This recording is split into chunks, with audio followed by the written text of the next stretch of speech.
Hello and welcome to the Digga podcast, where we talk about everything to do with earth-moving attachments. Join Digga CEO Alan Wade, product specialist Anthony Weekman, and head of marketing Lionel Smitka for a blend of helpful information, interviews and funny stories from the past 40 years.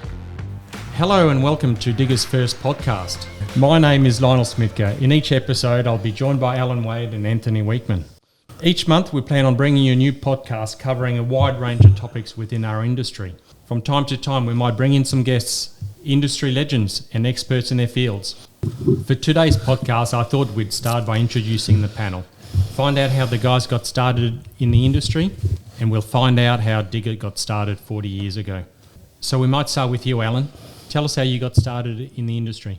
Oh, back in the day, in the 80s, when Stuart Wright, our founder, first moved up to Queensland, I was a lonely young brick carter down in Sydney, toiling away there day after day. And after about, I think Stuart had been up here for probably 8 or 9 years in Queensland, and he approached me, and because I had a bit of knowledge in hydraulics, mechanics, whatever, because I used to work on my own truck, he asked me if I wanted to come and join him at Digga.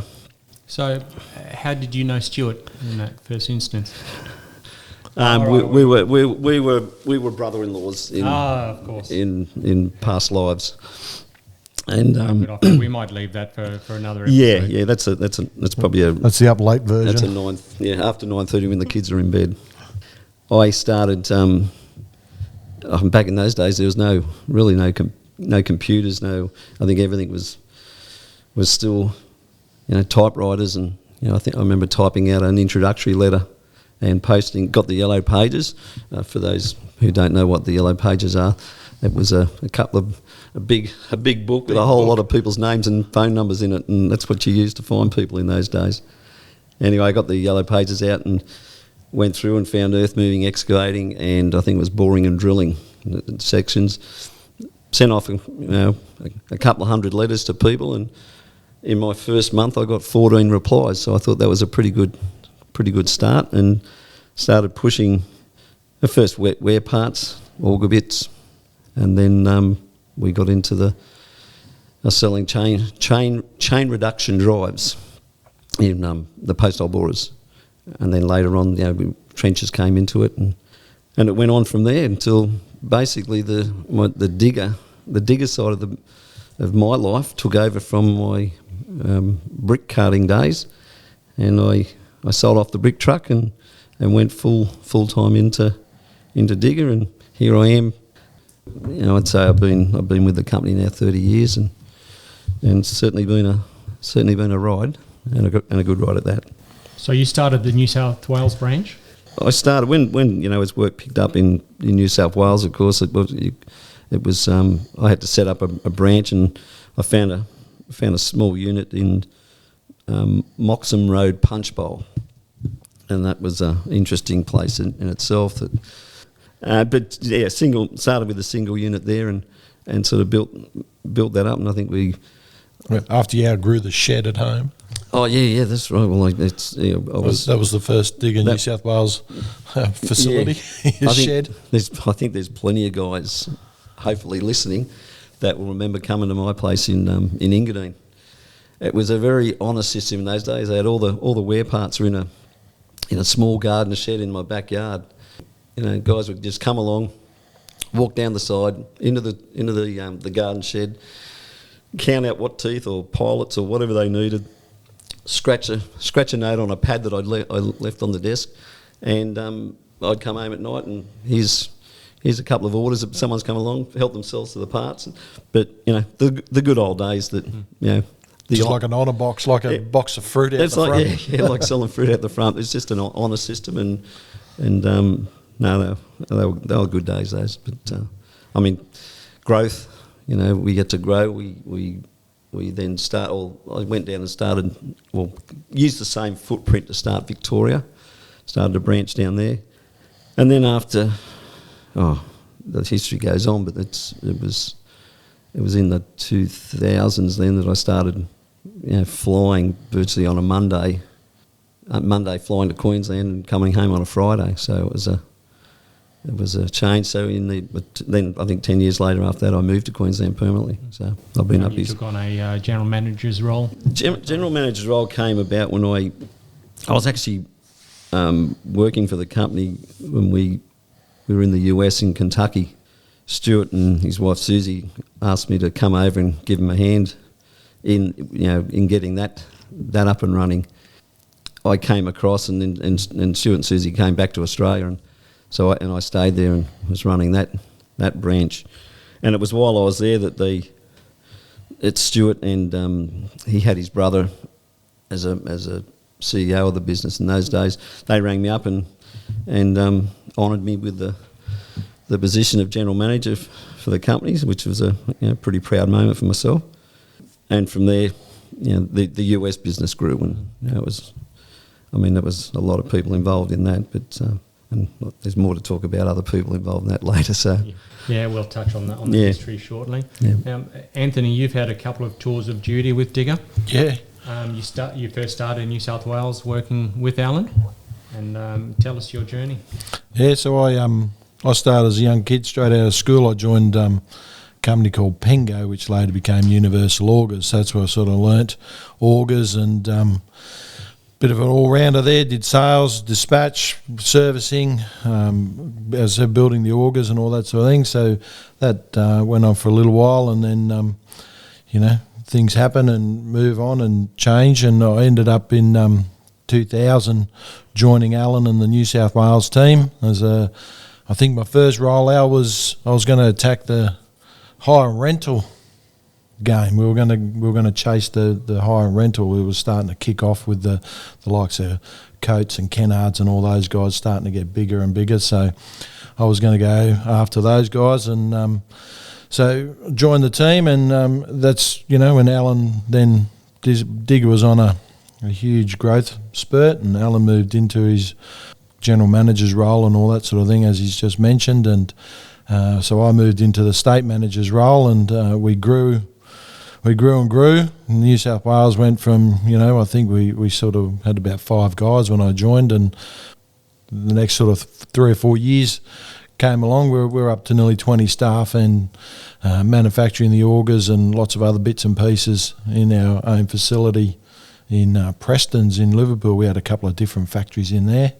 So I just sort of kept going. Had a couple of stints where I went overseas and helped out different branches there, and had a lover's tiff, as I call it, and we parted ways in 2007, and I went back to Pengo, which was then Universal Augers, and was there for a little bit, and then lo and behold, Digga. We wanted you that much that we bought the company. When they say, I love the guy that much, I bought the company. So they bought it. I said to Susie and Al, a nice dinner and a catch up. We could have come back, but they decided to buy the company and bought me and some old stock, and we integrated Universal Augers / Pengo into the Digga range, and Susie and Alan asked if I'd like to move up to Queensland rather than stay down in New South Wales, which the family was young and hadn't established schools and all that sort of thing. So we took the plunge and moved up. That was 10 years ago. Celebrated 10 years for the second time this stint. So really happy to be back, and things are going well. Well, that's enough about us, Lionel. How did you get started with Digga? I've, through various businesses that I've worked for or owned, always sort of had dealings with Digga. I've known Stuart and Susie for 25 years. We built Digga's first website in 2001.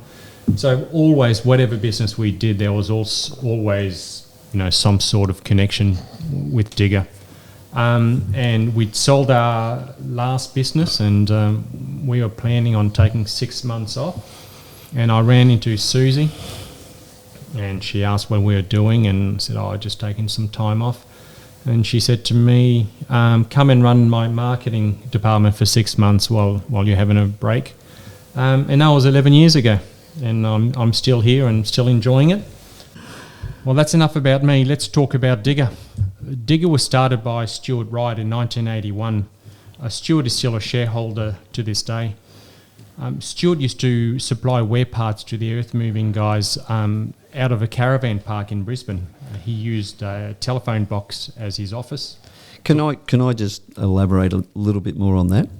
Stuart, grew up in Sydney and was always an entrepreneur, and he came up with an idea to print on plastic bags like what you'd see from, I don't know, Myers or Grace Brothers or all those fancy clothes outlets and that.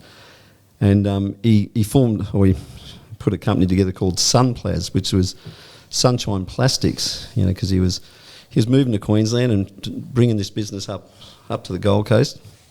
And as I say, started the company Sunshine Plastics. Moved up here and, as Lionel said, lived in a caravan park up at Browns Plains, I think it was, when he first moved. And to supplement the income while he was trying to push these printed plastic bags to all the shops and what, he sold earth moving parts. His father was involved in the game back in the day. His dad worked for Pengo, and so Stuart had was buying the parts off him and then reselling up in Brisbane. And one thing led to another, and he quickly the Sunshine Plastics bit took a back seat to the augers, because as he started selling more augers, and then people asked him to repair augers, because augers were built in the US and Europe. I don't think there was anyone in Australia really building augers back in those early 80s. Especially the attachment style augers and that sort of thing. Yeah. The auger was on the back of a tractor or a truck rig, really. Yeah. It was nothing. Really, it was new. It was the new era. Then putting a post hole bore onto a skid. It was really backhoes first, and then skid steers. Because skid steers in those days, even the best of a Bobcat only had low 40s in litres of flow, and it was hard to get anything to work on them properly, because designed just to pick up a bit of dirt with a they were GP bucket and move it around like a big shovel. Bobcat, which is the origin of the skid steer loader, they were designed to muck out, I think it was chicken sheds or something in the US. But anyway, the Sunshine Plastics bit, like I said, took a back seat, and then all of a sudden Sunplas became Samco, Sunplas Auger Manufacturing Company, and used to see that. And I think there's a few. I remember those teeth used to pop around Samco. Yeah, teeth. and you still we still get. Someone rang up a month ago and asked for Samco teeth. Yeah, I mean, you go to China to to Bauma, China, that, and you go through the wear parts hall, and if you look, you'll find a Sunplas or a Samco tooth on a display, because someone's taken the copy, and they're still punching them out today. And so there was a transition where he then started repairing augers for people, and then he started building brand new ones for them. Yeah, well, he did. He put on a welder. It was mostly employee number one. He put on a welder to repair the augers, and then I can't 100% to ask Stuart, but it was either a Lebanese bikie gang, or it was just the Italian sort of mafia of earth moving and excavation said, hey, if you guys can repair them, you can build them. So Stuart went out and basically learnt how to build an auger, and of course you get inspired by things, and how can I do this differently, because augers were built, like I say, for Europe or US, and everyone's got different ground conditions, and as they say, Australia's got some of the hardest ground conditions. Anywhere in the southern hemisphere is a lot harder than the northern hemisphere. So anyway, he started building augers, specifically for Australia, and and that's really how that side of the business got started. And then it was I think the name Digga came from that. I think someone said, build me a digger or whatever, and that's where the DIGGA came from.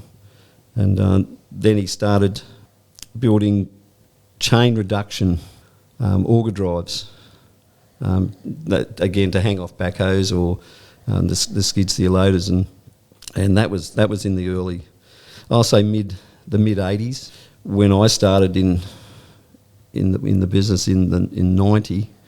That's what I was selling. We had about three different models of chain reduction post hole borers. And I know just from my day in New South Wales, I sold a shite load of those things. So out there somewhere is still a lot of box drives, as we call them. I mean, we've got one in our showroom at work, in our museum. We still have people looking for spare parts for them on a weekly basis. Oh yeah. They were really they were a good unit. They were indestructible, but being a big, a big box, it came into like you can only dig as deep as what your auger bit was. And so how did we move on to planetary drives? Look, probably out of just necessity and just as the planetary drives became available for the earth moving industry, and especially into post hole borers and stuff like that. And we first started with planetaries in the early 90s, and we were using Italian gear sets in those days, Transmetal, Bravini, or I can't remember which one we started with, Transmetal or Bravini, but either we started with this one Italian gear manufacturer, and you had to put your orders in because they came out of Italy, so you had to forward order, and we'd order X and for the first quarter of the year, and we'd exhaust that in the first 2 months, and so we'd ask the Italians, could we have our second quarter supply, and the Italians, being Italians, just said, no, you'll wait. So we found another company, and like I say, it was, if Transmetal were the first, Bravini were the second supplier. The same thing happened there. We exhausted the supply from both those, and so we found a third one called SOM, and then pretty much we exhausted supply from all three. And it was at that stage, it was probably around about 90, I'd say about 92, 93 maybe. Stuart called me up. He'd found an old gear cutter in Sydney, and asked me to go and have a look at it and take some photos and whatever. In those days, I had a video Fox camera. Brownie? Yeah, well, you're showing my age there. In those days, my video camera was not like now, today. You just hold your phone up and take a video. This thing looked like the Channel 9 cameraman. Thing sits on your shoulder, and you look through an eyepiece on the side, and it was monstrosity. But it took a full VHS tape in it. And I went down to this place in Marrickville in Sydney, Gear Machines and Tooling, I think it was called, and videoed this machine, and the guy fired it up and gave us just a demo on what it does and how it does, and we didn't understand at all about gear cutting. And anyway, we bought that machine. It was $15,000. Shipped it up to Brizzy. In those days, we were in the where were we? We'd moved out of Chetwynd Street. We're in Christensen Road, Stapleton, and put the gear cutter in the factory there, set it up, and then Stuart would sit there with, I think Tony Fox, Alan McDonough were the go-to guys in those days with him. And I was up there, and everyone's just sitting there looking at this thing go up and down, and changing. It was all cam operated. There was no computers, anything connected to it. It's just all change a cam in the back, and it changed the stroke or whatever of the gear cutter, and we were just trying to work it out. And Stuart's sitting there on a box, and this little Croatian yarn. He came up to Stuart and he'd tap him on the shoulder, and and Jan couldn't speak English. And he'd tap him on the shoulder, and Stuart would turn around and say, "Go away, Jan, I'm busy." And Jan had just, as a good worker, went back to his lathe and just started manually lathing away. And, day 2, Jan had come back over again and tapped Stuart on the shoulder, and Stuart might use an expletive in those days, and just tell him to get back to his work, and he'd scurry back to his... Anyway, I think it was day 3, and Mario, who was another Croatian machinist that we had, and Mario spoke some English, so Mario came up and tapped Stuart on the shoulder and says, "I think what Jan's trying to tell you, Stuart, is that he's a master gear cutter from the old country, from Croatia." And Stuart turned around and says, "For Christ's sake, why didn't you tell me?" And Jan just taught us all how to cut gears, and we went from that one gear cutter. I think we ended up with 7 gear cutters and hobbing machines, and Still cutting away today. and they're still working today, even though we've gone now to more CNC operated gear cutters. But Those days were a huge stepping stone for Digga. It allowed us to introduce trenches and a whole range of it products. did. It changed it all. I mean, It made the machine operator versatile. Instead of having to get the backhoe guy in to dig your trench, and then your skid steer guy to move your dirt, and then a guy to come along with a dedicated sweeper. The guy with the skid steer could do the whole lot himself and pack it all up in his truck and head off. Yeah. It was unheard of. Of having all those attachments. Yeah. I remember one guy, and Anthony, you'll remember John Robar. John Robar had how many? Oh, I don't know, shite loads of Yeah. truck boring rigs, and you'd see them all over Sydney. Every building site, you'd see a big 8-ton truck with bar boring. Big truck rig on the back of it. Either, I always remember you'd either see them bogged on a site because they were all old clunkers. Yeah. You'd see them bogged on a site, or you'd see them broken down on the side of the road. Yeah. But he had that many trucks, he'd just send another one out, and he did really well in his time. But then we were actually repairing John's augers at the time, and then we introduced pendulum drilling, so off excavators and it took a whole lot of work off John Robar, and I always remember him. He cursed. He cursed us. He used to retire his rigs one by one. Yeah. Especially once excavators, especially once we put drives onto excavators, and an excavator on site and could reach into those spots that a truck couldn't get to, or something like that. We'll just step forward to the mid-90s. Digga opened branches in New South Wales and Victoria. And by 1997, we started exporting our products to the world. In 1998, we set up a facility in the UK. Alan, you would have been part of that. Yeah, because we had a distributor over there at the time. Well, the original distributor it was a second business to them, so they really didn't give it the the attention that it needed. We sent over our sales manager at the time went across the UK and started working inside that business, and just building the name up, and that didn't work out too well.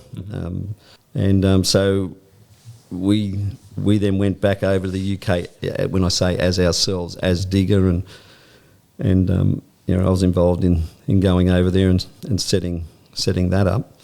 And that was interesting. The UK's we picked the UK because they spoke English, and really we were targeting Europe. But UK spoke English. We have the same sort of laws, and so we chose to set our business up there. And it's still there today, and it's still a growing concern. Europe is a real big part of our company now. So from that, following that is when we went to the US. Yeah. That was in the 2000s. I always remember it was when the 2000 Olympics had just been played out here in Sydney, and I'm flying over to the States to to join Stuart and Susie over there and getting congratulated on the plane by all these Americans for the Olympics, and as if like, you were responsible. I was responsible. It was just they just thought Australia did the greatest job of that, which I think we all agree we did. So when we get over there, Australia was really in that 2000 period. Australia and Australians were like the flavour of the month. You only had to open your mouth and the doors open. So we were able to get in with all the big players. Talking directly to the Bobcats and to the Caterpillars and Case, New Holland, John Deere.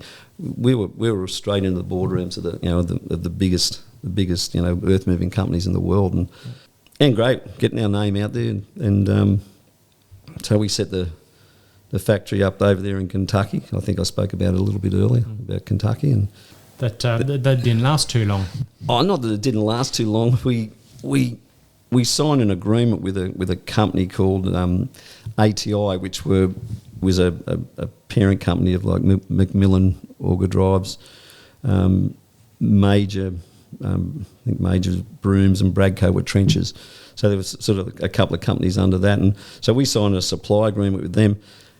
And even though they at the time were they were a smallish company, or they were just one of many companies in the US market that supplied auger drives, but they gave us orders for like 3,000 gearboxes a year, and that was like, incredible. That was massive for us. Yeah, huge. I mean, it was really sat. I remember having dinner on the night with the president of ATI, and Stuart and myself are sitting there, and Stuart goes, "Well, let's get down the nitty gritty. What's the numbers? How many are we talking about?" Thinking they're going to say, 500 a year, 600 a year or something. And this guy says, and he looked at his accountant who was sitting with him and said, "Well, what do you reckon? 3,500 gearboxes a year?" And Stuart literally nearly slid under the table. I had to sort of grab his shirt and prop him back up again, and poker face, Stuart, poker face, and was that all? Yeah. But yeah, and that was it. We signed an agreement with them. They really wanted us out of the market as Digga, and that's why we got great gearboxes. They actually went as far as putting a sales rep into our organisation as a spy, and he was a lovely guy. I remember him. He was from Seattle, Washington. A lovely guy, and he came down to Kentucky, on one of his sort of the road trips, and we all went out to dinner, and we got him absolutely smashed. And on the way home, he says, I got something to confess to you guys. He said, I love you guys. I love the product. He goes, I'm a spy. He didn't say I'm a spy. He just said, I work for ATI. I've been put in by... Yeah, it was like we all just looked at each other and went, what? And thought this was a big joke. But no, he'd actually been put in to see what we're all about and how we operated. And he ended up, he took our auger bit and our auger drive to the president of ATI and said, you need to do something about these guys because they're going to take over your business. Wow. Or your market, he said. They're going to take your market. So we ended up moving a facility out and manufacturing everything in Australia and shipping it over. Yeah, we moved the facility. We shut the facility down in Kentucky. We were still always building everything in Australia. So we moved everything out of Kentucky. We did get a small shed up in a place called Delhi, Iowa. It was actually a disused fire station. We moved into there. And that was purely just to keep all the stock that we had from Kentucky, but it was just up the road from the ATI facility. And part of that agreement was that we would act as consultants to them about our drive units and our gearboxes for a period of time, and that's where I sort of spent a fair bit of time over there in a couple of weeks or a couple of months, back to back. And we moved back to the US and built a facility in 2013. And in the meantime, when I go to trade shows, I tell people, you've never heard of the Digga brand name, but you've probably used a Digga gearbox, past Macmillan, the Pango boxes. And then ATI put our gearbox in, other suppliers that they rebadged as well. Yeah. So I said, you've probably used a Digga gearbox in your lifetime. You just didn't know it. So just going back, why did we reopen a facility in 13? We opened a facility to actually support ATI. ATI changed. Well, didn't they get spooked after the floods and thought they had too many eggs in one basket with one supplier, so they that was actually looked to get another supplier. India. I think it was it 2011? Was the big floods in Brisbane, and because that made world news and whatever. But the powers to be at ATI, it wasn't called ATI. They'd been bought and sold a couple of times, but anyway, the same company. The powers to be there said, "Oh, we need to get a second supplier because you guys are unreliable because you can't get your ships out because of the floods and this, and you've always got cyclones and you got this and you got that." And we're saying, it's not the case. We've never missed a delivery, but they went and found a second supplier. But what we did was we went over there and built the facility to actually warehouse their product, as in all the different gearboxes that they were purchasing. And also we were selling a lot of the bigger drives, so the bigger screw anchoring had become a big part of our business. We were supporting those guys because they were shipping from Australia to Canada was a big market.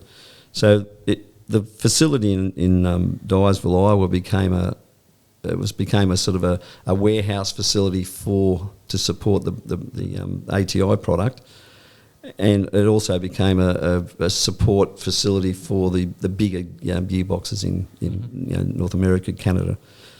Then pretty much after that, because ATI had went down the road of this second supplier, meant that our demand the orders for our product sort of probably dropped to 50%, probably down to 30%. So we just put our own name back out in the market as Digga and started marketing it and going to trade shows. And luckily we've got a great marketing department. Fantastic. It took a few years. That ad was brought to you by Digga Marketing. Yeah. Lionel Schmidt. It took a few years for the Digga name to get out there, for that trust to be built. You'd remember setting up the 2012 World of Concrete, I think it was. 2012 World of Concrete. Great display, big stand, colourful. It was in the black and gold of Digga, and it really impressive. And we had loads of people over the I think it's 5 or 6 days of that show. We had loads of people, lots of quoting, lots of brochures handed out, business cards being exchanged and whatever. But from that day, for the next 12 months, and we had the factory there. It was built, it was up and running, it was established, and we sat there and it was like deadly silence. Phones weren't ringing, and so we were cold calling all these people, and they'd always just say, we're just shopping around, we'll get back to you if we need anything. Anyway, it was like 12 months to the day to the next World of Concrete, 2013, I think that was. I could have my dates mixed there, but I think it was 2013. And we went there, we set up another great display, different from the previous year, but another great display. And it was literally everyone to the person that came and saw us the previous year, came back and said, "You're still here, so you're serious, let's talk business." Yeah. And it was from that point on that business there is it's growing 50% year on year. Oh, well, since then. They sell an extension. They sell SDs like we sell PD3s. Well, it's a huge market. We're talking say 30 million people in Australia to 330 million in the US. It's a huge market. Yeah, it's fantastic. Yeah. Now let's just backtrack a little bit, and we've skipped forward. In 2009, we purchased Kanga Loaders. Kanga Loaders were a very big customer of ours, and they got themselves in a bit of trouble. So we bailed them out. I guess it caused a few issues with some of our other customers, a conflict of interest as they told it. But what do you recall of those times, Alan? That was to purchase Kanga as the brand was for a couple of reasons. One was to save a good Australian manufacturer, because from going under basically, and the second reason is they owed us. They were a 7-figure customer to Digga at the time, as in from attachments, auger bits, and gearboxes and that. And at the time they were going under, they owed us a 6-figure number. Okay. So it was. To let them go under, we'd lose all that. A lot of money. Yeah. So Susie worked out. She says, the only way we could help them, because they wanted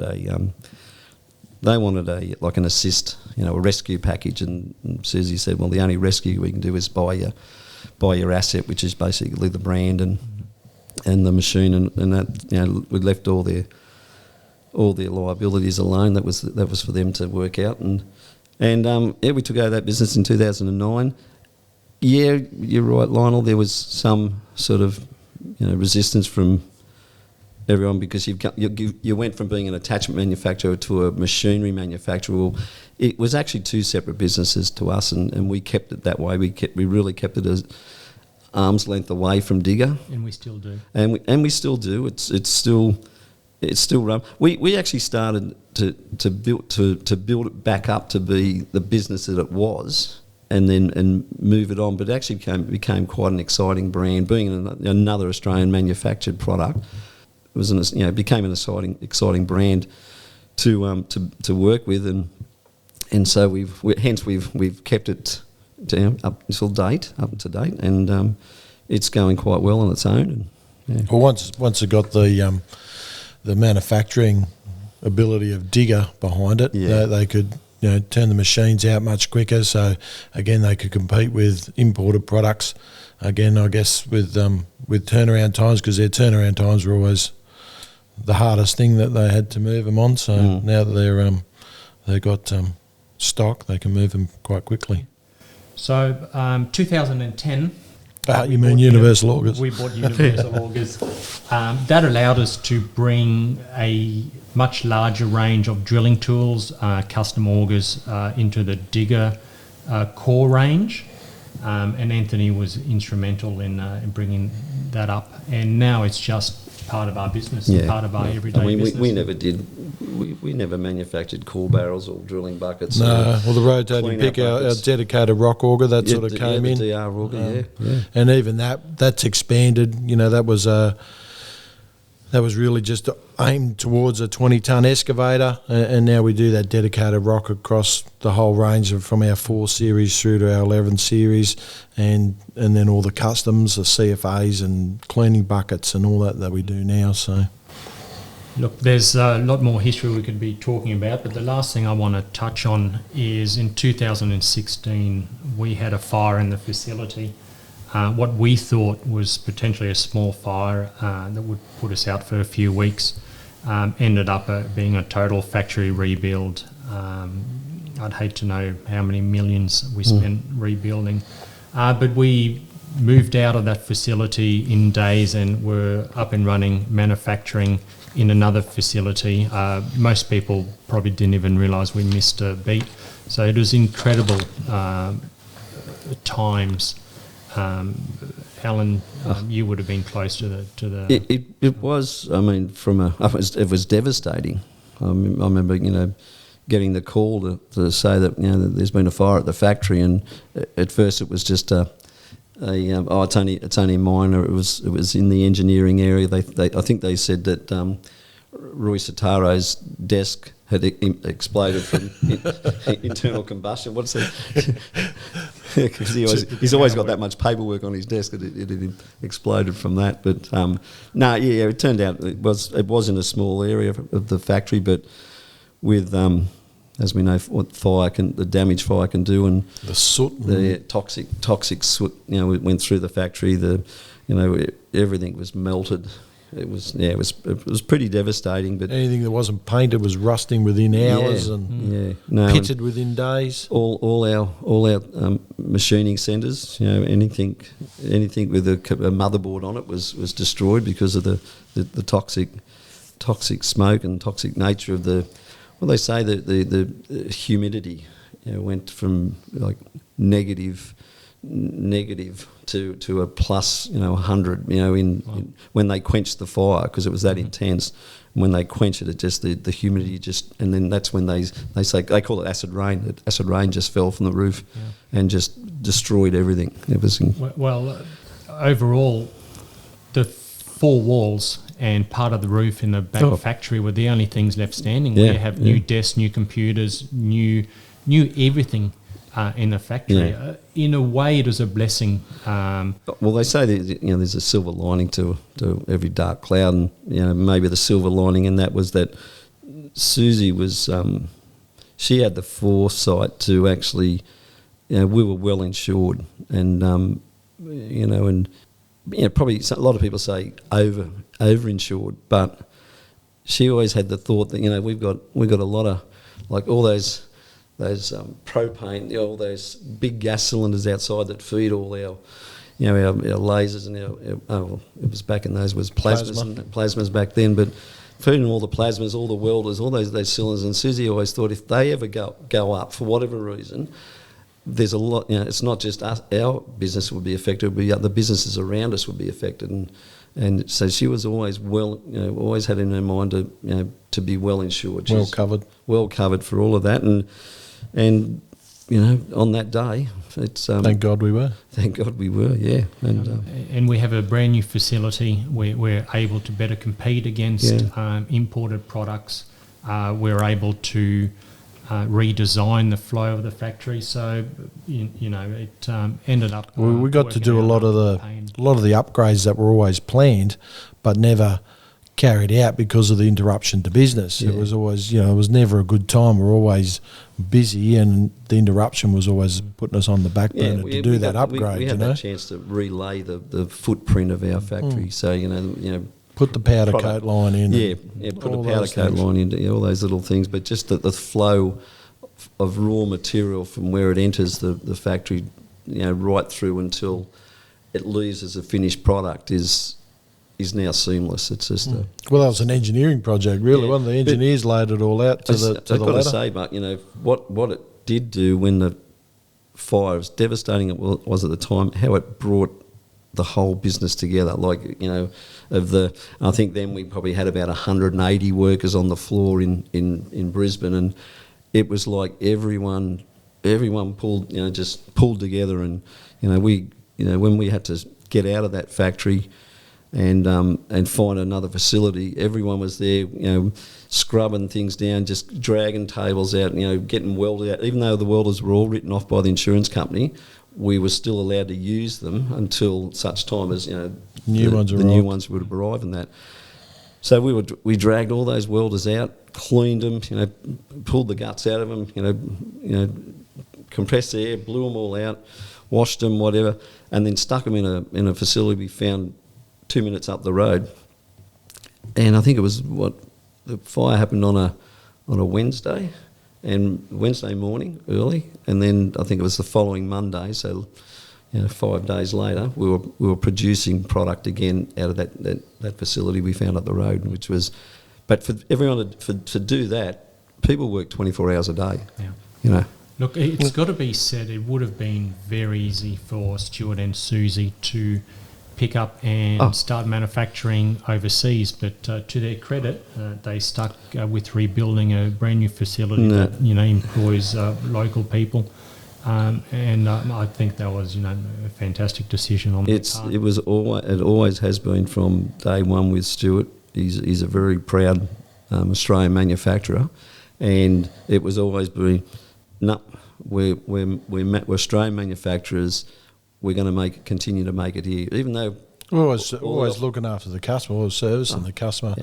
Yeah. That's our primary focus. Even the day of the fire, I remember, old mate, there's fire trucks everywhere, smoke billowing out of the joint, and 180 odd people up in the car park just watching the joint. and in drives old mate through the whole crowd, parks in bay number 2 of the customer car park. He goes up the door and he's looking at the door and we're going, "Hey mate, what's up? What are you doing?" He goes, "I'm here to buy some teeth." We go, "The factory's on fire." And he goes, "But I've driven from the Gold Coast, or from the Sunshine Coast. Yeah. I need to be drilling this afternoon."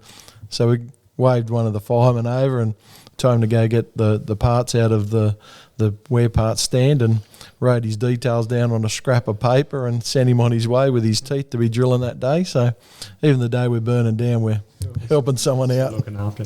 So, Ant, you would have seen a lot of changes over the years or over your time in the industry. What's the biggest you've seen? Oh, probably the way we have to do business these days and the rules and regulations around it. So, repping the old days, I remember Al back in Sydney when the M5 was getting pushed through. Al was like an ice cream truck just driving up the dirt road. You didn't have to do any. Yeah, there's no blue cards. Yeah, no blue cards, white cards, site inductions, and none of that. Weeks of training to get on site, and wearing a safety hat and fluoro and all that sort of thing. So I used to, when you were doing, talking about that M5, and I used to do a twice a week run along there, and it was I was like an ice cream van. I used to throw all the wear parts that I knew the guys were using on that M5. And I would just drive on from the start and just drive along, see a guy working up on a hill with his excavator drilling holes for the sound barriers, toot the horn, he'd look down, he'd either give me a thumbs up, he was okay, or hang on, I'm coming down, and they'd run down and I'd be dishing wear parts out of the back of the van. That's it. and I just followed that all the way, right through out to Liverpool, and then got back off and trotted off home. Yeah. If ever you saw an excavator or a skid steer on a job site, you just go on there, drop a business card or a brochure on there, and away you go. Whereas you can't do business like that anymore. And even just in the way we've got to do business in Australia, the way we manufacture, everything's. We've got a full-time safety guy employed so that everybody's kept safe, So that's all it costs the business. So it makes us have to be much more leaner with our manufacturing and be really efficient in our manufacturing because there's just a lot more cost to business than what it was in the old days. It was just, probably dangerous back in the old days. What the stuff, some of the old stories you could tell. I think in the old days, but there was more common sense came into it. Absolutely, 100%. But hey, look, it's life. It's a necessity of life. Yeah, you evolve and you adapt and you overcome, and that's we're very proud of how we manufacture and everybody's kept safe, and we can still punch out a product that's very competitive against imported items. For mine, the biggest change is very similar. Legislation. I know on my first day, you're sat down in front of the computer and you say go, and now it's a half day induction. You've got all these things to sign off on. We used to build custom products, but we just can't do that anymore because it needs an operator's manual. It needs a risk assessment. It's just a different way of doing business. But I think that side of the business for me is the biggest change. And for you, Al? Oh, I think I spoke about it earlier on. It's just is actually going from the old chain drive reductions to the planetary drives. I think that was in my time in the industry, that was the biggest thing the biggest change I've seen, and just how that changed the whole industry, and not just in post hole bore drill units, but in everything, trenches. Slashes. We're doing everything now with gearboxes in them. Even down to like on back of a tractor. Saw preps. What do they call them? Saw conditioners. things like that. Yeah, back of tractors, or the old 3-point linkage drop drill on a tractor. Now we put a ram drill, where we put a post hole bore on that, so that now the old days where the farmer would drop his drill in the ground and it would just go right hand rotation, that was it, and then he'd get stuck in the ground, and they cut that off and just leave that auger bit in the ground because he couldn't get it out and move on. Now they've got they've got an option of reverse and got a cylinder to lift it out of the ground. Don't have to get the wife and kids swinging on a crowbar. pulling it into the ground. Yeah. A bit extra or sitting up down there on a pressure. seat, like old mates. But no, that was mine. It's probably that transition from chain reduction to planetary drive, and where that took the industry. Right, just to finish off, I thought you guys would have experienced or worked with some very interesting people over your time. Anyone in particular that stand out, Al? The funny times, and that you have. And when we went to the US the first time to Kentucky, and then moved up to Iowa to where ATI was, and we had to put that consultant in there. So there was myself and another fellow, Jeff Priest, and Jeff unfortunately passed away. 2019 now I think it was. Jeff passed away, and at a young age, which is very sad. But he was just such a great guy to work with, and the Dry sense of humour. dry, but such an interesting guy. He was when it came to work, he was so work focused, but he would always take that time in that to lighten it up, because we were both at times living away from home. We were living in this small, they call them condos, so a small townhouse in this middle of Iowa, in the middle of the US, and which is, if anyone's been to Iowa, they know Iowa is corn, and more corn. There's nothing to do there. You got to make your own fun. So we certainly had fun while we were there, but no, he was such a great guy, and I enjoyed all the time I had over there with him. And you tell a story about him working away in the office. Oh yeah, they gave us a dingy, it was nothing more than Corridor, wasn't it? Yeah, it was just an alcove. It was a hall, and they shoved a couple of computers screens in there, and Jeff's sort of working up one end this afternoon, and we tend to do a lot of work later in the afternoon, which it worked Lined up with the Australian sort of day.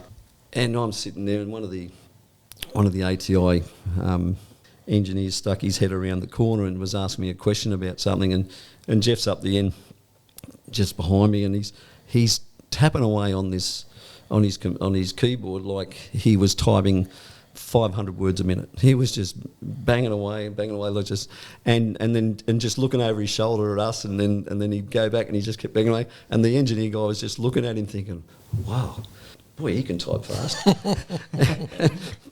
but I knew he wasn't typing. He was just hitting the keys on the board, and then all of a sudden he's lifted his foot up off, and he starts tapping away with his foot on the keyboard, and this American guy's just thinking, wow, he can even type with his feet. He was dry, but no, he was. There's a lot of guys in the industry that I've worked with, and just. I'm sure we'll hear more stories of. Oh yeah. Jeff. Ant, any interesting characters? Yeah, look, there's lots of guys.